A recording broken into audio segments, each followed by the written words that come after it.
Greetings from the Lyceum, my dear friends. So, once again, I'm so happy to meet you all, share some thoughts. Today, I plan to discuss something other than what we have been discussing all through this.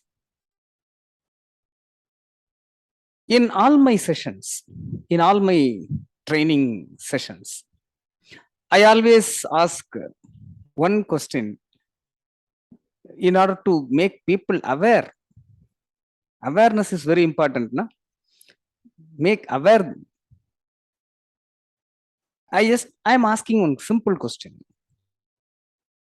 Name the type of organizations.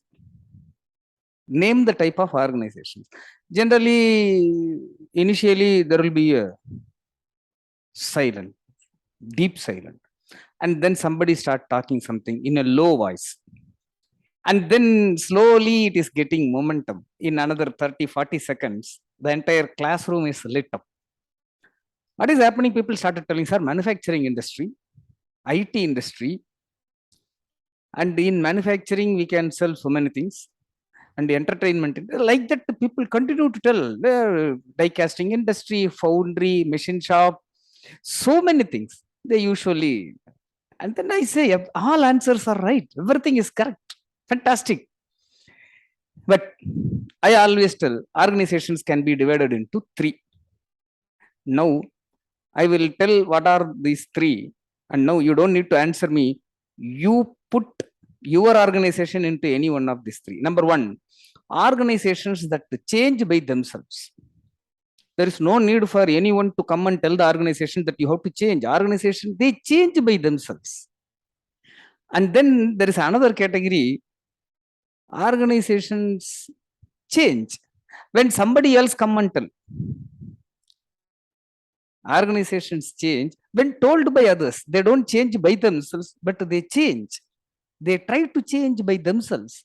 They try to change when somebody is telling them you have to change. And then comes the third category that they don't change, even told by others. I know everything type. Right? Only there are three types of organizations. Now,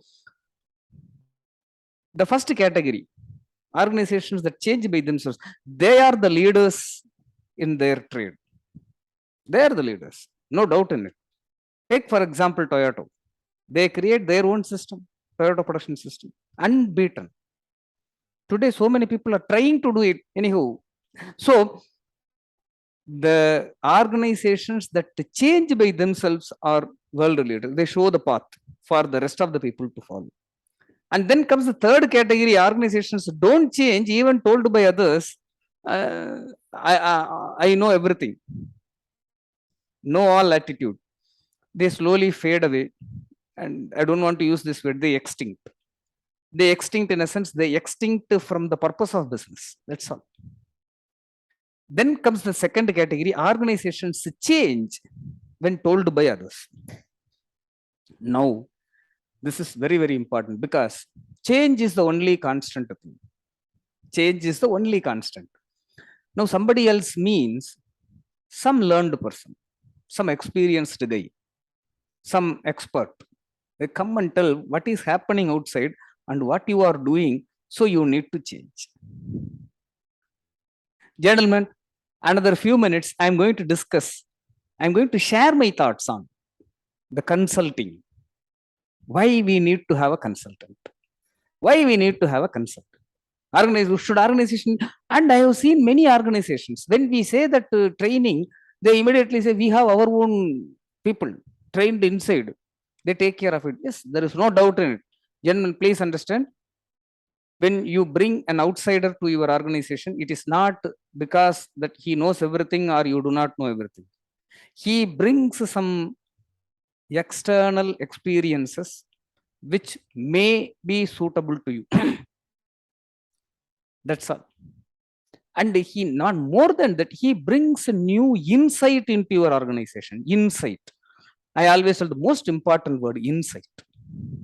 Okay. Right. Now, why organization should hire a consultant? There are many reasons. There are many reasons. One, organization, a consultant provides a much needed objectivity into the organization. Please note, this is the most important word, objectivity into your organization. When we say objectivity, means a meaningful purpose, a meaningful purpose, a meaningful purpose of your business. It is not that he knows everything. Again and again, I need to tell this. But he comes with a different perspective, different mindset. He has seen many things. He has gone through many things. And he is sharing that with you. Number one, much needed objectivity. Second, he acts as a catalyst for a change. He acts as a catalyst. There is no doubt in it. And I don't need to explain on this particular point more. Then third,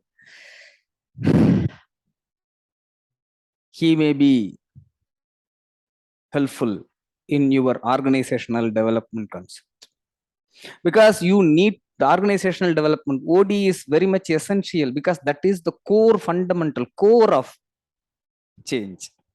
We need to change according to the time, according to the pressure outside, according to the forces outside, according to the competition outside. Always remember, this is hyper competitive era.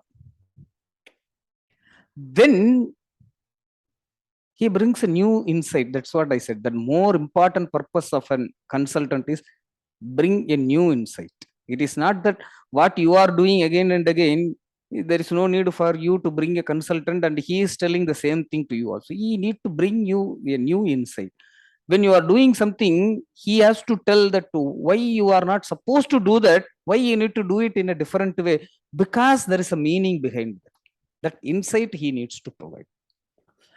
Finally, he is supposed to do more than a consulting. When we say consultant, most of the people are thinking, and the dictionary meaning is also same. It says giving advice. That is why most of the people, they say, we know everything, we don't need a consultant. We don't want advice as this. Yes, we don't want advice. A consultant will always be doing more than advice.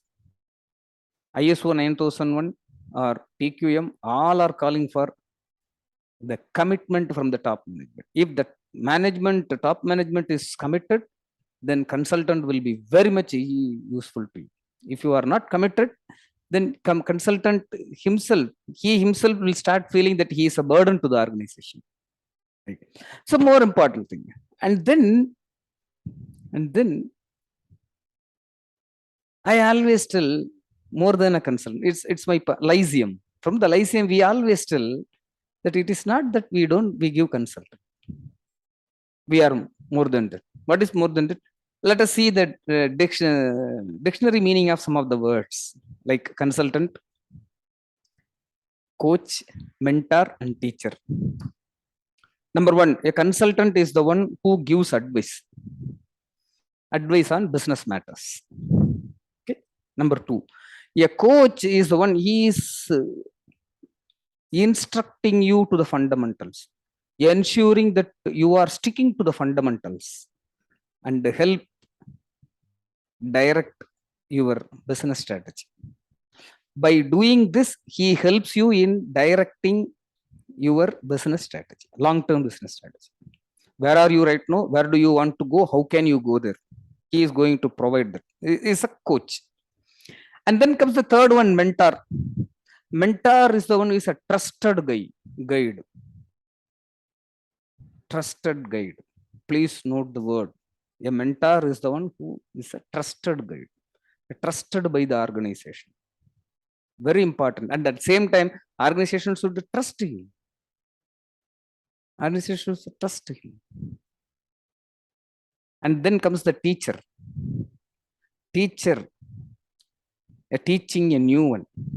When we say new one, it is not necessarily being. He teaches something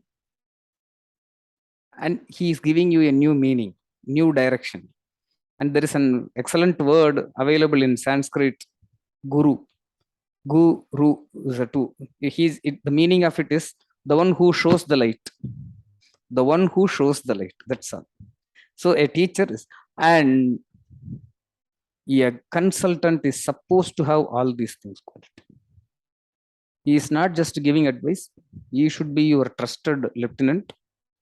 He should be the person who pulling you, asking you, demanding you to stick to your fundamentals, and thereby he is giving you a clear-cut direction to your future endeavors.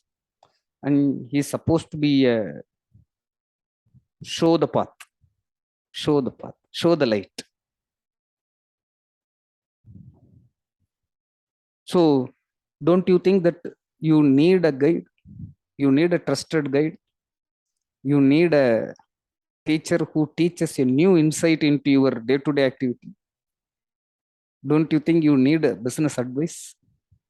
Do you think that I know everything? Now, gentlemen, I am just putting you only these things. I am asking you. I demand you. And I expect you to ask these questions. Number one, where do you belong into these three categories? You don't need to answer me. Think about it. Introspect. Come out with some sort of action. Right? Today, Vijayadasami, also called Dashara, the most auspicious day for any new beginning. Let us begin this new journey, an enlightenment journey like the Buddha undertook 2000 years back. This is very essential for us because we need to upgrade ourselves. The organization should upgrade itself.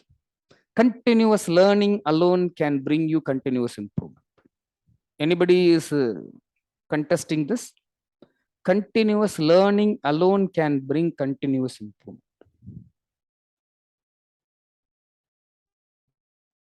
Right? That is the most important thing. We all should accept it, appreciate it, and start moving towards it. So, on this auspicious day, my message to all top management, please consider the competition is heating up. And this era, this 21st century is already a hyper competitive era. And I always tell two formulas, the olden days formula, a manufacturer market, a seller market is my cost plus my profit is my sales price. But today, the selling price is decided by your customer. If you are looking for some profit, you need to cut down your cost. That's it. In order to cut down the cost, you may need some advice. You may need someone to look things in a different way. So, on this auspicious day, why don't you take a phone? Call us. Call the Lyceum Management Consulting. We are here to support you.